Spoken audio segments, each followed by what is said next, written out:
I grew up on the Thompson family ranch in eastern Montana, where cattle ranching wasn't just a business. It was a religion passed down through 4 generations.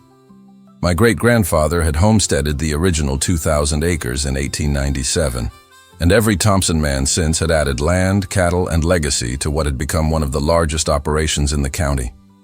My father, Big Jim Thompson, ran 12,000 head of Black Angus across 30,000 acres of rolling grassland. My older brother Jake was being groomed to take over the operation, learning every aspect of the business from breeding programs to commodity futures trading. Everyone assumed I would fall in line as the younger son, content to work for wages on the family ranch and eventually manage a section of the operation under Jake's leadership. But I had different dreams. While my family focused on quantity and scale, I was fascinated by quality breeding, sustainable grazing practices, and direct-to-consumer sales that could command premium prices. I spent my teenage years reading about grass-fed beef production, studying genetic lines that weren't popular in commercial ranching, and dreaming about innovative approaches that my family dismissed as impractical nonsense. The dinner table conversations at our house revolved around cattle prices, weather patterns, and land acquisitions. When I tried to contribute ideas about rotational grazing or heritage breed programs, my father would smile tolerantly and change the subject. "We're not in the business of reinventing the wheel, son," he would say. "We're in the business of making money raising cattle the way it's always been done." My mother, Sarah, understood my frustration, but rarely spoke up during these discussions. She had married into the Thompson ranching dynasty and learned early that challenging the established way of doing things was discouraged. She would pat my shoulder after particularly dismissive conversations and whisper, "Maybe someday you'll get your chance to show them something different." I graduated high school knowing I had 2 choices: conform to the family expectations or find my own path in an industry that had shaped my entire life. Instead of attending the agricultural college where 3 generations of Thompson men had studied ranch management, I chose a different path. I enrolled in business school at the state university, majoring in entrepreneurship with a minor in sustainable agriculture.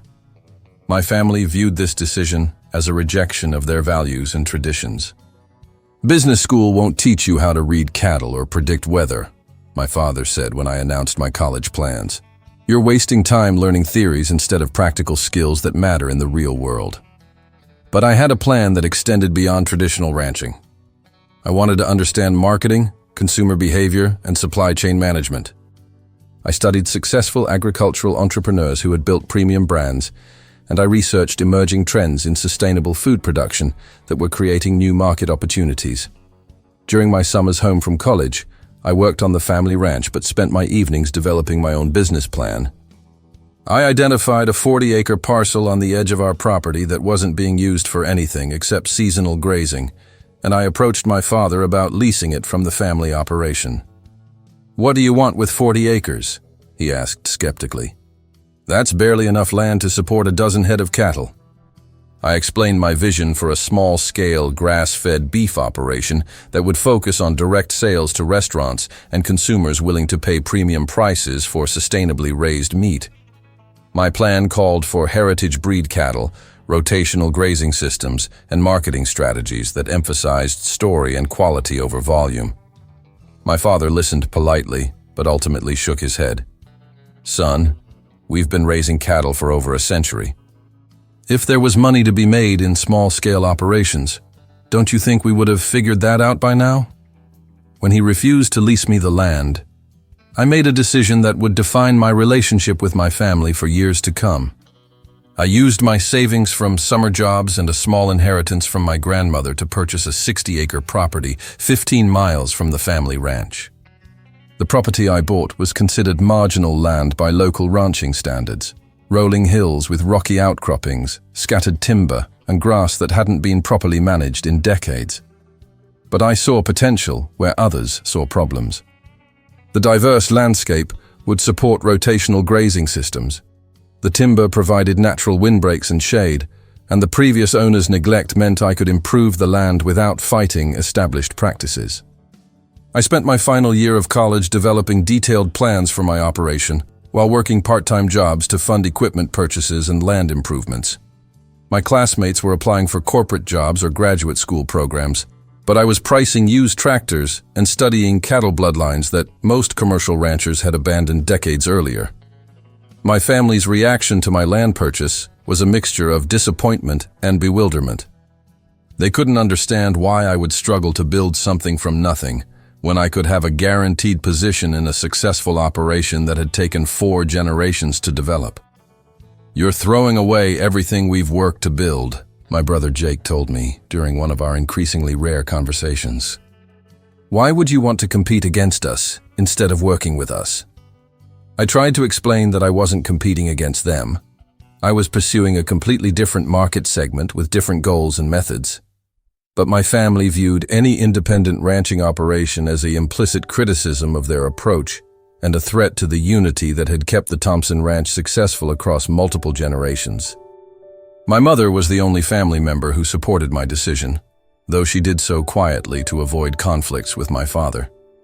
She helped me research heritage cattle breeds and shared stories about my great-grandmother's kitchen garden and small-scale farming enterprises that had been forgotten as the ranch grew larger and more commercial.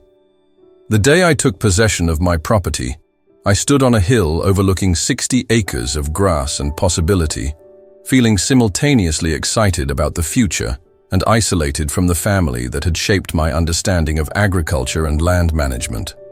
My first year as an independent rancher was a crash course in the realities of small-scale agriculture. I quickly learned that every decision carried greater weight when you didn't have the financial cushion and institutional knowledge of a large family operation. Equipment breakdowns, weather challenges, and market fluctuations that would be minor inconveniences for my family became major obstacles for my startup operation. I started with 6 bred Highland Cattle heifers that I purchased from a breeder in Colorado. Highland Cattle were an unconventional choice for Montana ranching. Most operations focused on Black Angus or other commercial breeds that were bred for rapid weight gain and feed efficiency. But Highland Cattle were perfect for my vision of sustainable grass-fed production. They thrived on marginal pasture, required minimal inputs, and produced beef with exceptional flavor and nutritional profiles. The local ranching community viewed my cattle choices with amusement and skepticism. Highland cattle, with their long hair and distinctive horns, looked more like lawn ornaments than serious livestock to ranchers accustomed to sleek, uniform commercial cattle. "Those things look like something from a petting zoo," one neighbor commented when he saw my small herd. "You planning to raise cattle or start a tourist attraction?" But I had done my research. Highland beef commanded premium prices in specialty markets, and the cattle's ability to thrive on poor pasture meant lower input costs and higher profit margins per animal. I was building a business model based on quality rather than quantity, targeting customers who valued sustainability and flavor over volume and price. My days started before dawn with pasture checks and cattle care, followed by fence repair, water system maintenance, and the 1,000 small tasks that keep a ranch functioning. My evenings were spent on marketing research, financial planning, and building relationships with potential customers through farmers markets and direct sales contacts. The physical work was exhausting, but the independence was exhilarating. Every decision was mine to make. Every success was earned through my own efforts, and every challenge was an opportunity to prove that my approach could succeed. My first harvest came 18 months after starting the operation, when my original 6 heifers had calved and I had enough cattle to process my first animals for direct sales. I had spent months building relationships with local restaurants, specialty food stores, and individual customers who were interested in grass-fed, sustainably raised beef. The processing and packaging costs were significant for a small operation, but the premium prices I could command for my product made the investment worthwhile. My Highland beef sold for nearly double the commodity prices that commercial ranchers received, and I had waiting lists of customers who wanted to purchase entire animals for their families. My first sales success came at the local farmers market, where customers were immediately drawn to my story and product quality. The beef had exceptional marbling, rich flavor, and the kind of eating experience that justified premium pricing. Word-of-mouth recommendations began generating more customers than I could supply with my small herd. local restaurants started featuring my beef on their menus, marketing it as locally sourced, grass-fed protein that supported sustainable agriculture practices. The exposure generated additional interest from food enthusiasts and environmentally conscious consumers who were willing to pay higher prices for products that aligned with their values. But the success that should have been cause for family celebration became another source of tension. My father and brother viewed my premium pricing as evidence that I was overcharging customers for products that weren't fundamentally different from conventional beef. "You're selling the same thing we are, just charging more for it," my father said when I mentioned my pricing structure during a rare family dinner. "That's not sustainable business. That's taking advantage of people who don't know any better." I tried to explain the differences in production methods, the higher input costs per animal, and the different market segment I was serving. But my family interpreted my success as criticism of their methods and validation of their concerns, that I was more interested in being different than being practical. By my third year, demand for my beef had grown beyond what my small herd could supply. I was getting calls from restaurants in larger cities, and individual customers were willing to drive hours to purchase my products directly from the farm. The success was validating, but also presented new challenges that required significant expansion. I secured financing to purchase an additional 40 acres adjacent to my original property, expanding my grazing capacity and allowing me to increase my herd size while maintaining the rotational grazing practices that were central to my production model. I also invested in improved fencing, water systems, and handling facilities that would support a larger operation. The expansion required taking risks that my family viewed as reckless. I was leveraging my property and future income to fund growth in an industry they understood better than I did. When I mentioned my expansion plans during a family gathering, the reaction was swift and negative. "You're getting ahead of yourself," my brother Jake warned. "Agriculture is about managing risk, not taking bigger gambles every year.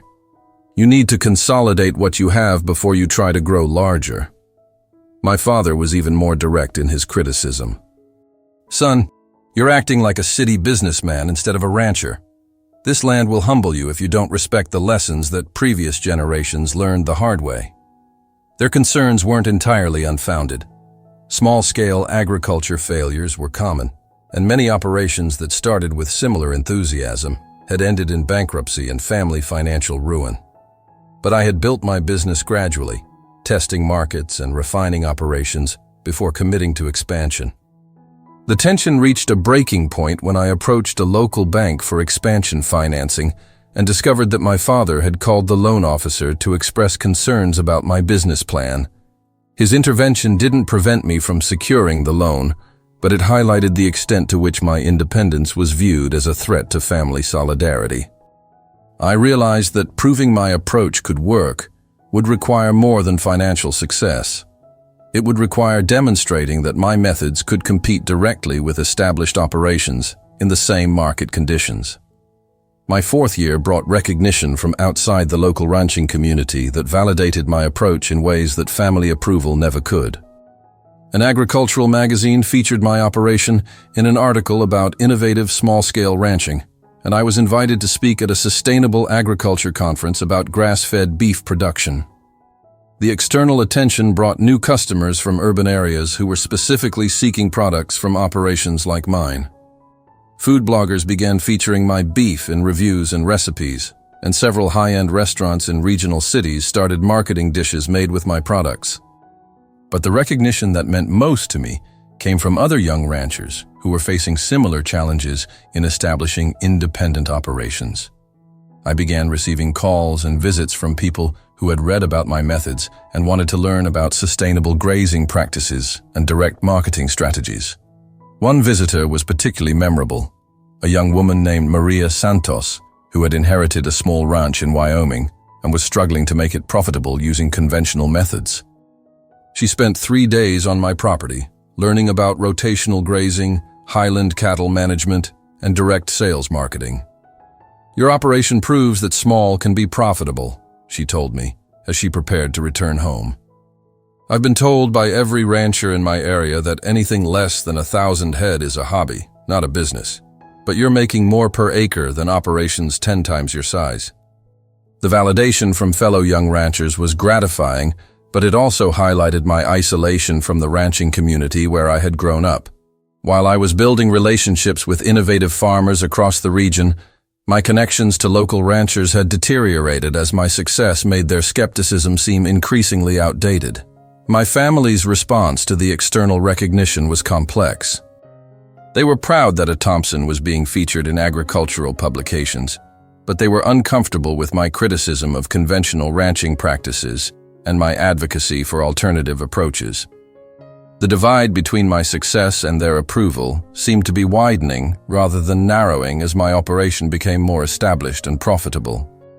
The most painful reminder of my family's disapproval came during my 5th year, when I organized the first annual Sustainable Ranching Field Day on my property. The event was designed to showcase alternative grazing practices, heritage breed management, and direct marketing strategies for small-scale operations. I sent formal invitations to my father, brother, and mother, hoping that the educational format would provide a neutral ground for them to see my operation without the emotional tensions that surrounded our family discussions. The event attracted over 60 participants from across the region, including extension agents, young ranchers, and agricultural researchers. The field day featured demonstrations of rotational grazing techniques, presentations on Highland Cattle genetics, and workshops on direct sales marketing. Participants toured my pastures, examined my cattle, and learned about the financial performance of sustainable production methods. The response from attendees was overwhelmingly positive. Extension agents took notes on my grazing systems. Other ranchers asked detailed questions about my breeding programs, and several participants requested follow-up consultations about implementing similar practices on their operations. But my family didn't attend. On the morning of the event, my mother called to apologize and explained that my father had decided it would be inappropriate for them to participate in an event that implicitly criticized conventional ranching practices. "Your dad isn't comfortable with the message this sends to other ranchers in the area," she said quietly. "He thinks it looks like we don't support our own family's operation when we attend events that promote different methods." Standing in my pasture that afternoon, surrounded by engaged participants who were excited about sustainable ranching innovations, I felt simultaneously proud of what I had accomplished and deeply hurt by my family's absence. The success of the event proved that my methods had value beyond my own operation, but their refusal to attend highlighted the persistent divide between my achievements and their acceptance.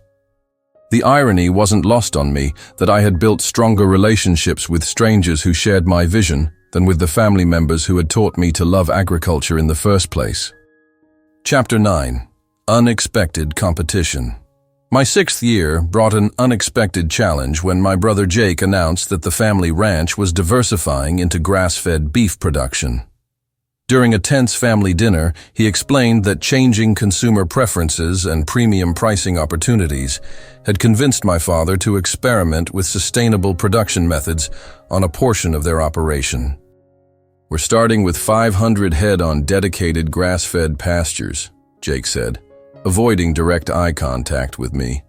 "The market research shows there's significant demand for locally produced, sustainably raised beef." The announcement felt like a betrayal wrapped in validation.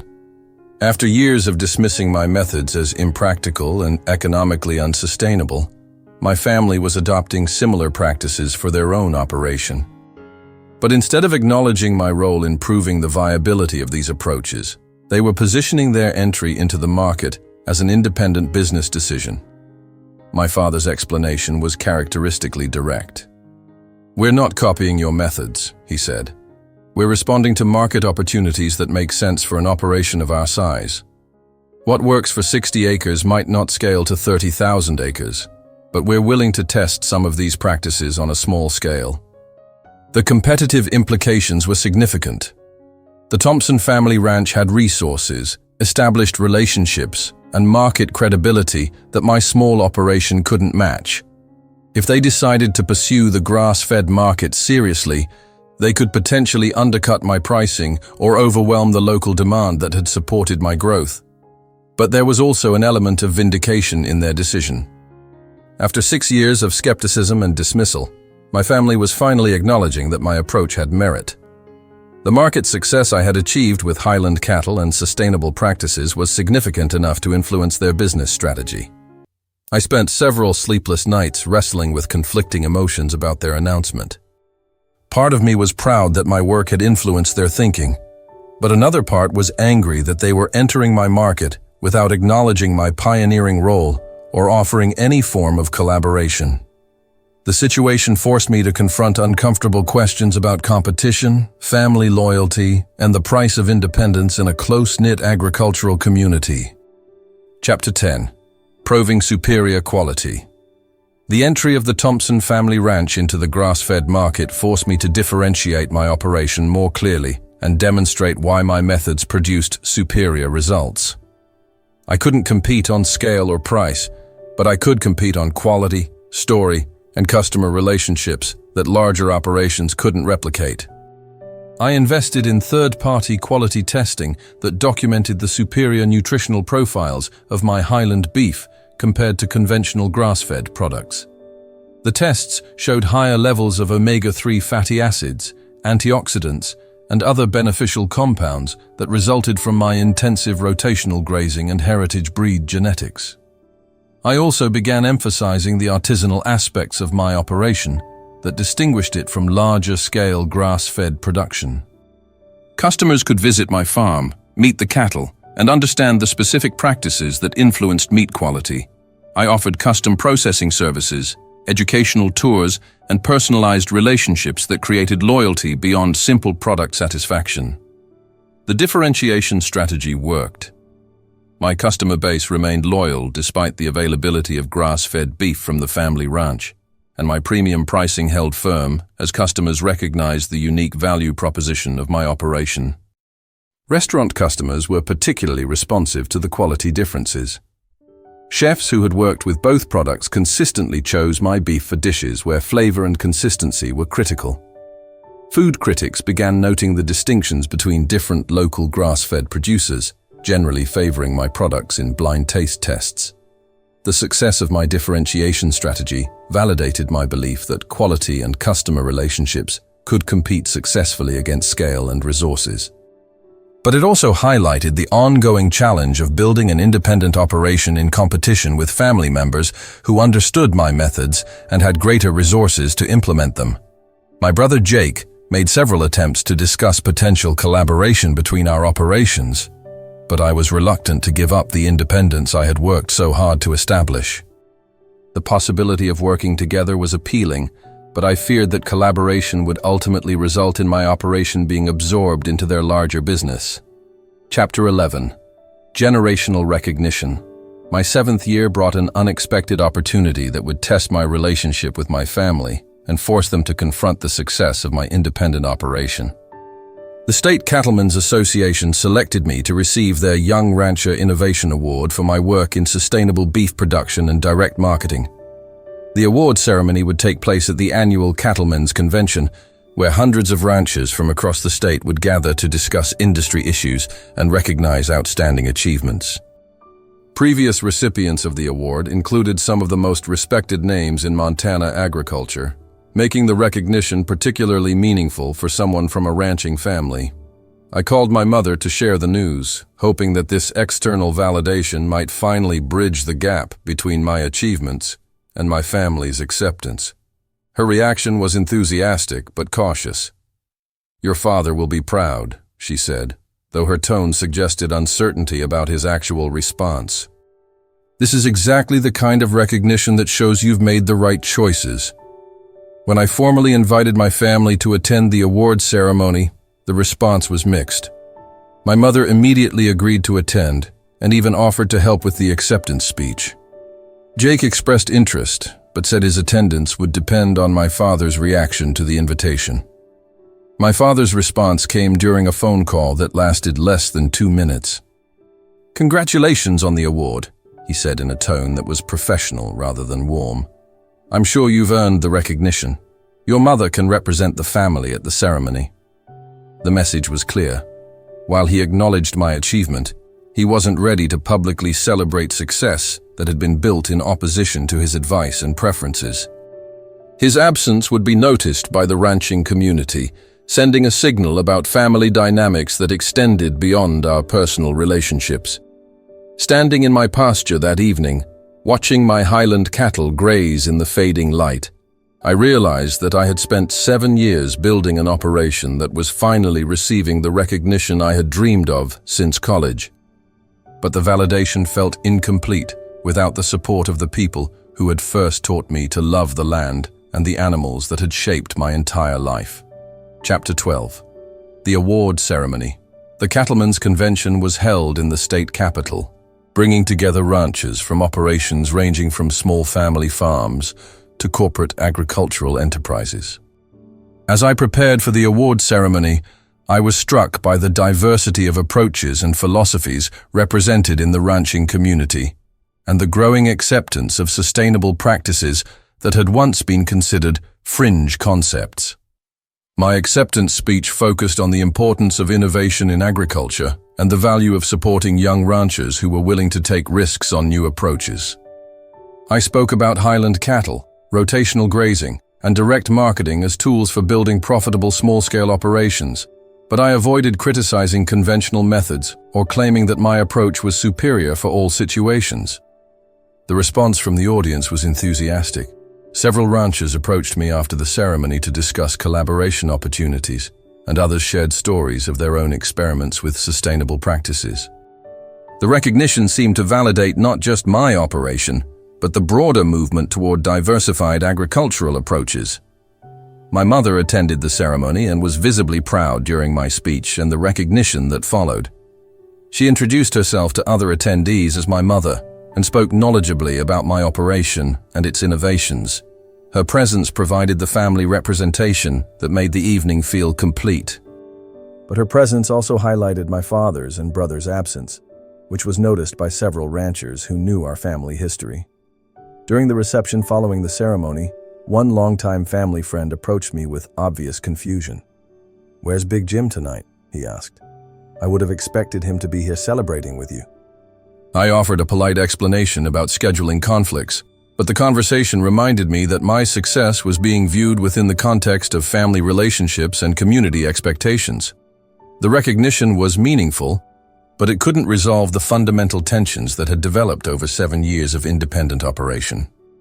Driving home from the ceremony, I reflected on the journey that had brought me from a skeptical son working on the family ranch to a recognized innovator in sustainable agriculture. The external validation was gratifying, but it also emphasized the emotional cost of achieving success without family support. Chapter 13. Unexpected Reconciliation. 8 years after purchasing my first cattle, an unexpected crisis provided the opportunity for family reconciliation that recognition and success had failed to achieve. A severe drought struck eastern Montana, challenging ranchers across the region and forcing many operations to make difficult decisions about cattle management and financial survival. The prolonged dry conditions were particularly hard on large-scale operations that depended on consistent grass production across thousands of acres. The Thompson family ranch, despite its size and resources, was struggling with feed costs and pasture management challenges that threatened their profitability. My smaller operation, with its intensive rotational grazing and drought-resistant Highland cattle, was weathering the conditions more successfully. My careful pasture management had built soil health and grass resilience that provided advantages during extended dry periods. My cattle were maintaining better condition on limited grass than neighboring herds that were struggling with conventional grazing systems. The irony wasn't lost on me that the practices my family had dismissed as impractical were proving their value during the exact conditions where they mattered most. My sustainable methods weren't just environmentally beneficial, they were economically advantageous during challenging years. My brother Jake called me on a Tuesday evening in late July. "We need to talk," he said, his voice carrying a tone I hadn't heard since childhood. "Could you come over to the ranch tomorrow?" The conversation that followed was the most honest discussion we had shared in years. Jake acknowledged that their grass-fed program hadn't achieved the quality or profitability they had expected. and he admitted that my methods were producing better results under drought conditions. "We were wrong to dismiss what you were doing," he said simply. "Your cattle look better than ours, your grass is holding up better, and your customers are more loyal. Maybe it's time we figured out how to work together instead of competing." My father's reconciliation was more gradual, but equally meaningful. Over the following months, he began visiting my operation to observe my grazing systems and discuss the principles behind my management decisions. Our conversations gradually shifted from skepticism to curiosity to genuine respect for what I had accomplished. The drought that could have been devastating became the catalyst for family healing and business collaboration that benefited everyone involved. My independence remained intact, but the isolation that had accompanied it finally ended when my family recognized that different approaches could coexist and even strengthen each other. Standing in my pasture that autumn, watching Highland cattle graze alongside visiting Black Angus from the family ranch, I realized that success had taken longer to achieve than I had hoped.